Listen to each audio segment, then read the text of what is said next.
এটা কি? জুতা? জুতার সামনে কি? ও আল্লাহ গো, জুতার মধ্যে স্বর্ণের নথ কেটে পড়াইছে। আম্মা এটা নথ না, এটা তালা।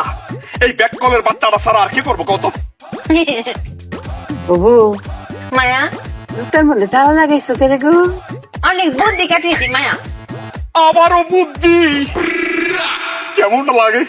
ও বউ, তোমার না কতবার কইরা কই বউ গো, আর তুমি বুদ্ধি কাটাইও না।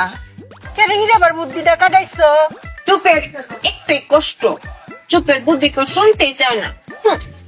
ওফু, কষ্ট যখন একটা, কষ্ট একটু পরে শেষ হইব। এই দেখ, তেরা কুচা পাতার বাটনা বাড়াইছি, মাথা দিয়াম, মাথা করে টান লয়ে ফুবো। শেষ মাসে ইহার বুঝা লাই আমরা। কও ক। মায়া, পরশুদিন নজরুল ভাই বাড়িতে চুরি হয়েছিল না, জুতা চুরি হয়েছিল। তখন আমি বুদ্ধি কাটিয়ে বের করেছি, এই চোর যদি আমাদের বাড়িতে আসে জুতা চুরি করছে, তখন এই জন্য জুতাতে তালা মেরে রেখেছি। ভালো করেছি না মায়া? ভালো করেছি না স্বামী? বুদ্ধি গো মায়, তুমি অনেক বুদ্ধি কাটাইছো। অঙ্ক তো জুতার লগে লগে তালা যদি লয়ে যায়, তো আমও গেল সালাও গেল, তখন কি করবা? আম চালা না মায়া, জুতা আর তালা। ওই তো এখন জুতা আর তালা গেল, তখন কি হইব? এখানেই তো মায়া বুদ্ধি দিয়ে তব্দা লাগিয়ে ফেলেছি। কি বুদ্ধি শুনবেন? শুনেন, আপনার বুদ্ধি পারবে। স্বামী তুমিও শোনো, এই বুদ্ধিটা ব্যবসায় কাজে লাগিও।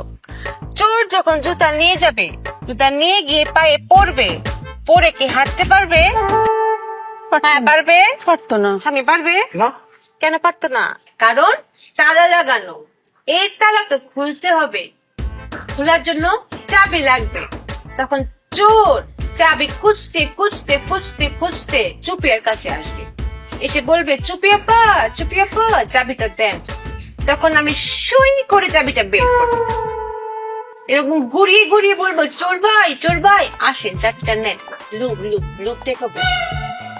তখন ও লোভে পড়ে চাবি নিতে আমার কাছে আসবে, তখন কপ করে ধরে ফেলবো।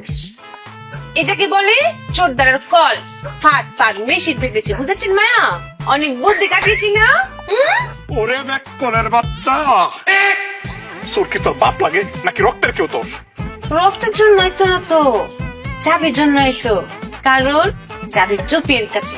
আম্মা, এই জুতাটা বাইরে কিন্তু ব্যাককলের বাচ্চারা মাইরা বলামু। এই চোর কি তোর মতো ব্যাককল যে তোর কাছে আবার আইবো চাবিটার লাগিয়া?